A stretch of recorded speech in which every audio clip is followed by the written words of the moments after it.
Bilang bahagi ng kampanya laban sa insurhensya at kriminalidad, pinangunahan ng Aurora Police Provincial Office ang voluntaryong pagsuko ng 41 dating kasapi ng Communist Terrorist Group at nakapagsilbi ng 281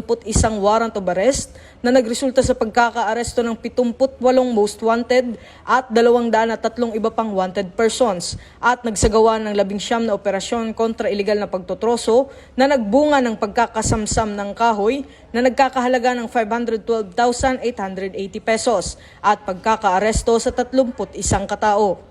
Samantala, pinasalamatan naman ni Aurora Police Provincial Office Director Police Colonel Robert Petate ang kooperasyon ng komunidad sa pagpapanatili ng kapayapaan at kaayusan sa lalawigan.